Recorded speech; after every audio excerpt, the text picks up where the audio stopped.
In his 23-year Major League career, today's guest reached base an astonishing 4,076 times.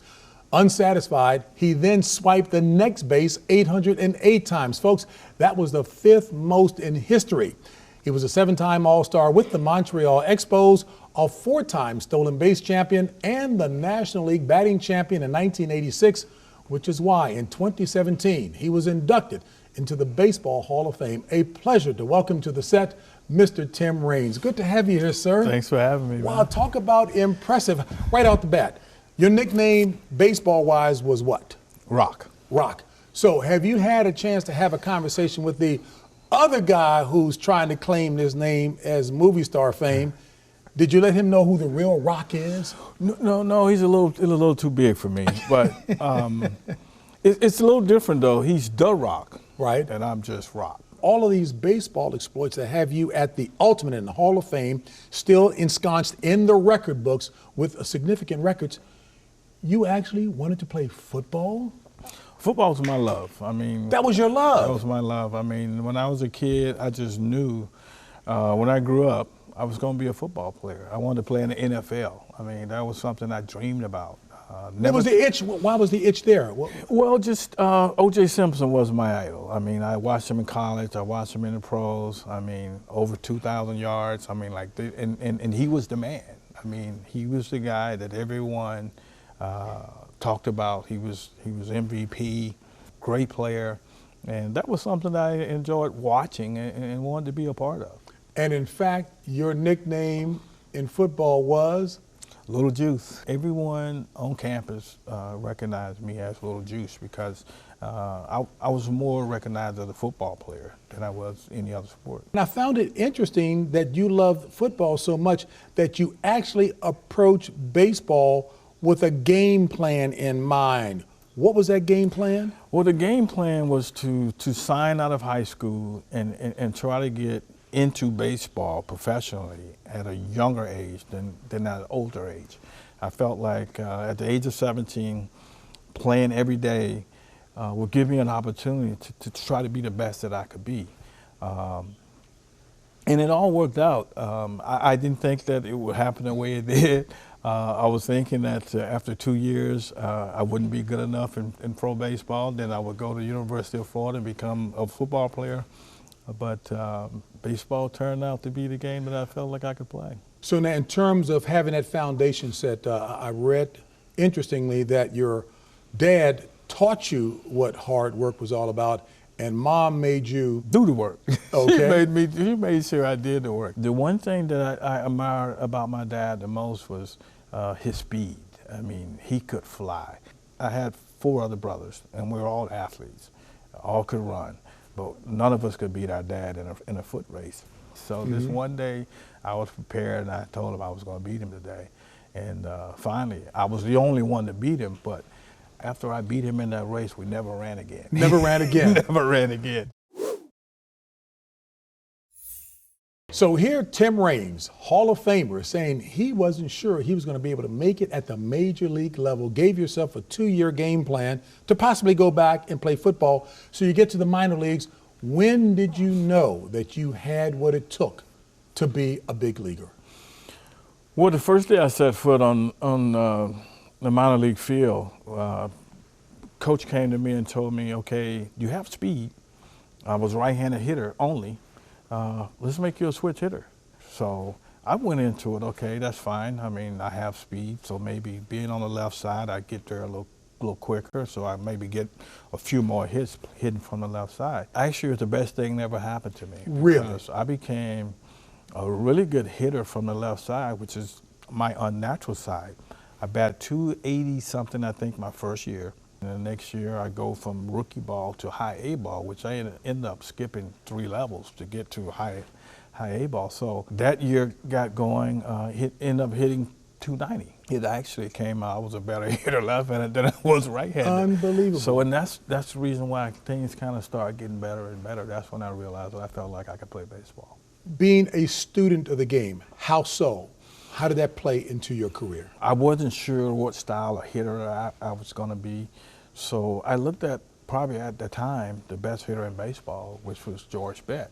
they came out with a book, The Art of Hitting 300 by Charlie Lau.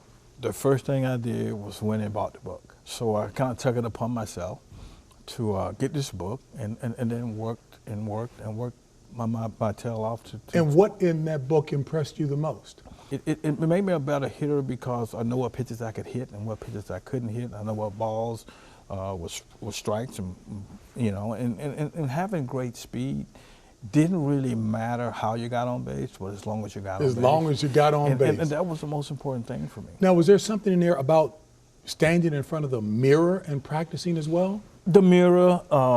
Because I understand your teammates teased the daylights out of you, right? I wanted to know where I was. I mean, a lot of times, unless you stand in front of a mirror, you don't really know where your body really is. Right. And I think it helped me out. And it helped you.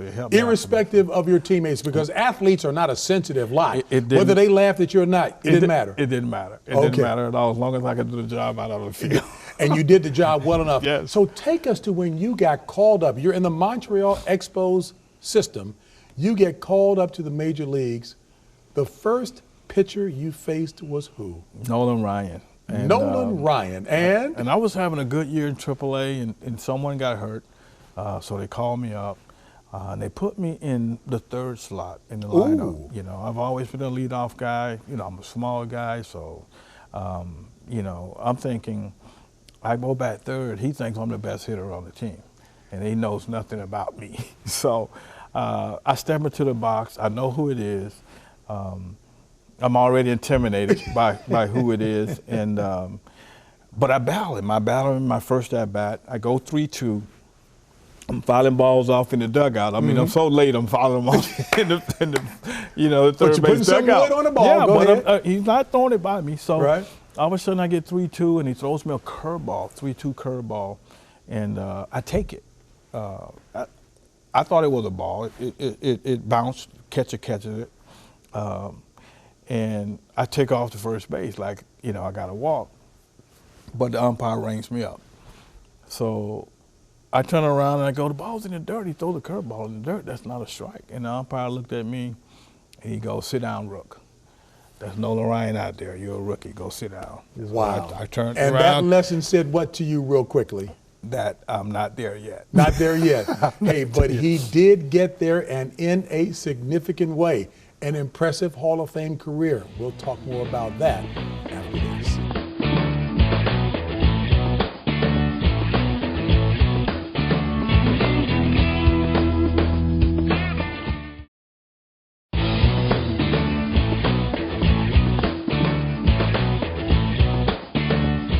Back here with baseball great Tim Raines, and he was being very candid. He says, that was a ball. It was not a strike that was thrown, but they were giving Nolan Ryan his props.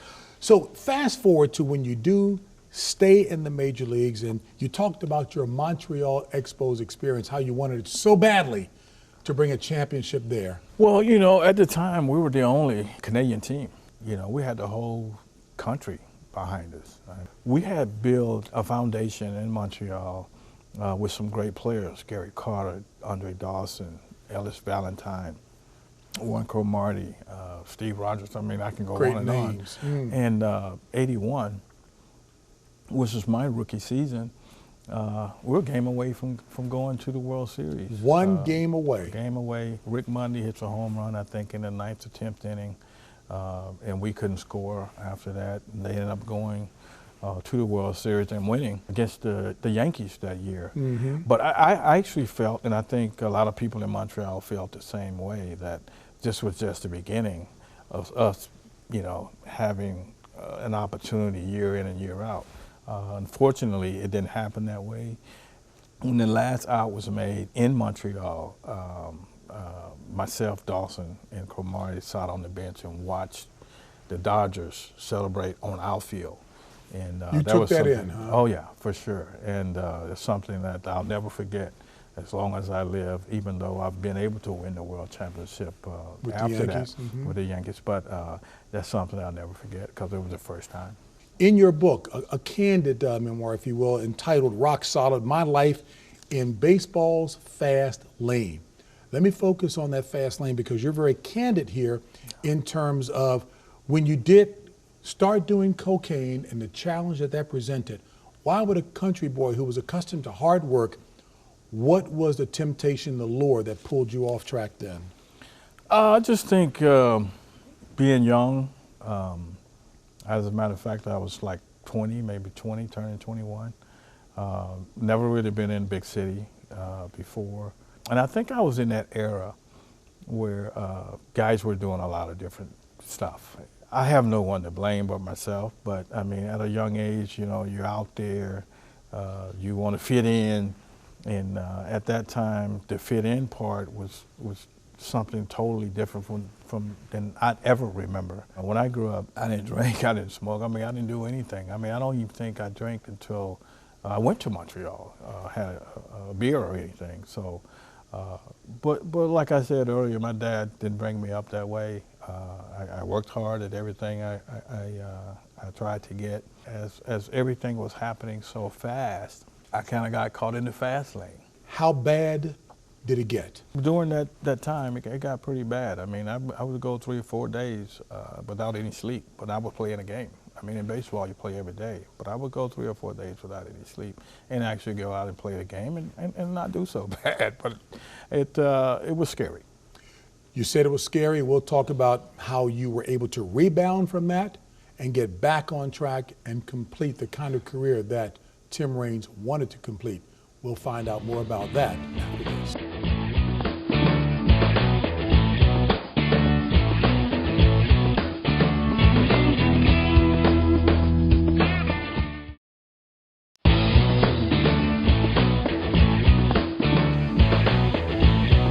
When Tim Raines finally won world championships with the New York Yankees in '96 and '98, he was a mentor to their young shortstop sensation by the name of Derek Jeter, who said, quote, "Raines showed me how to have a good time and still be serious when it mattered."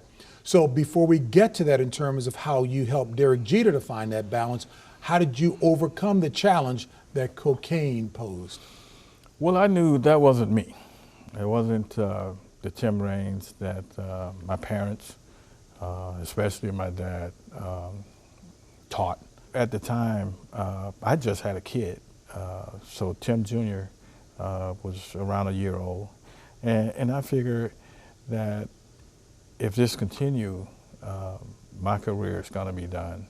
I'm not only going to be letting myself down, but letting my family down. What kind of leadership, if you will, role modeling did you do for Derek Jeter that he would say what he said about you, that balance between having a good time but being serious? I think a lot of times we get so serious about our jobs that we work, you know, constantly on trying to get everything right, and we forget to have fun doing it. Going through what I went through in Montreal made me become an adult a lot quicker than I think I expected to become an adult. And as I got older as a player, just giving it back to some of those guys, I felt like they had an opportunity as well. Your baseball talent, accomplishments, without a question. You didn't get into the Hall of Fame for a while. Did you think that the cocaine issue kept you out? What finally got you in? I think it kept me out for a while. And I think playing in Montreal kind of kept me out for a while because when you play in Montreal, you don't get the notoriety, you don't get the just. No one really got an opportunity to see us play. Mm-hmm. You know, playing in Montreal, we didn't have a big network. Most of our games are played in Canada. The only time you got a chance to see the Expos play was in Chicago, maybe in New York, Atlanta, the big stations. So the only chance you got to see me play was 3 or 4 times when I came to town. If I did a good job, I made an impression. If I didn't, that guy's not very good. Or maybe. But you did, exactly. And you got seen in Chicago, you got seen in New York, etc. When you got the call to say that you were in, what were the feelings then? Give me about a minute. Oh my God, it was a dream come true, even though it wasn't a dream. You know, I never dreamed of being a Hall of Famer. I never thought about the Hall of Fame as a player. I didn't really start thinking about the Hall of Fame until 5 years when my name came up.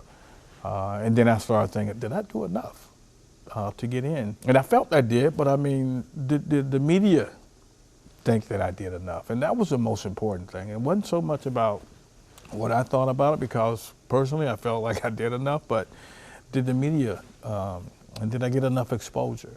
A lot of times you're not sure. And then again, it showed. It took 10 years.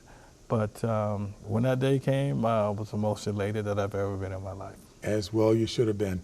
When we come back for the final segment, the name Tim Raines is often compared to that of Rickey Henderson. I want to find out what Tim Raines really feels in terms of who's better. We'll do that.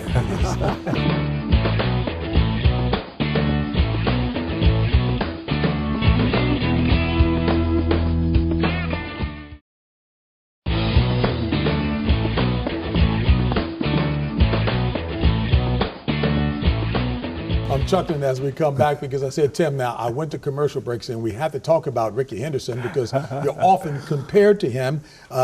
Both of you, extraordinary speed, great base stealers. Who was the better of the two, you or Rickey Henderson? I think he was the best in the American League. I was the best in the National. Well, that's where you're going to go with it? Yeah, I'm not going to say who's the best. Okay. You know what? Names, great baseball names, who are not in the Hall of Fame that you think could or should be in the Hall of Fame?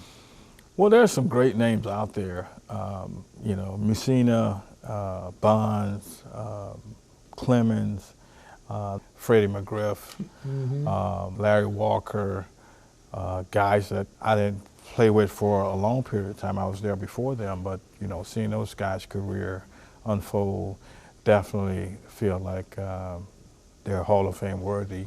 The Montreal franchise, of course, now here in Washington, the Nationals, a team I'm affiliated with. Do you root for them? Do you dislike them, or are you indifferent about the Nationals? I root for them. I mean, it's my old team. My name is on the Ring of Honor, so I mean, I've always been a big fan.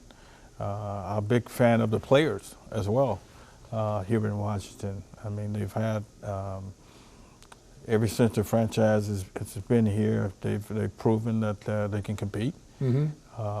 Just a matter of getting over the hump. Just a matter of getting over the hump. And I think when that first time happens, there's no telling what's going to happen here.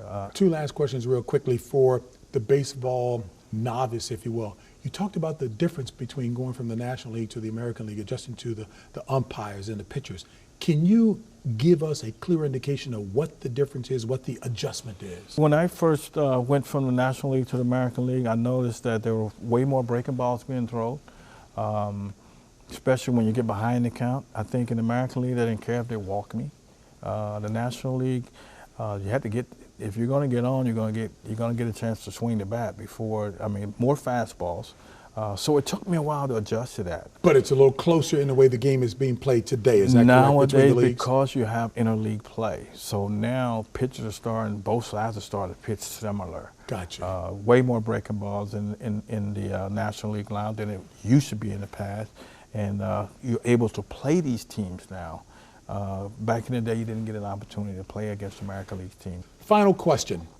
If there is a life lesson that Tim Raines, the Hall of Famer, would pass along to young folks especially, what would that life lesson message be? You know, take one day at a time, do the best that you can be, and if there's any hiccups in the road, just go past them and just finish strong. You know, there's always a start and there's a middle and there's an end. Just make sure when that end comes that you've done everything you could to try to be the best that you can be. And that's the ending you wanted to write to your baseball career, and you did. Tim Raines, Hall of Famer, thank you very much for being on the show. Thanks for having me. Folks, thank you so very much for tuning in to our show with Tim Raines. We'll see you next week on another edition of The James Brown Show.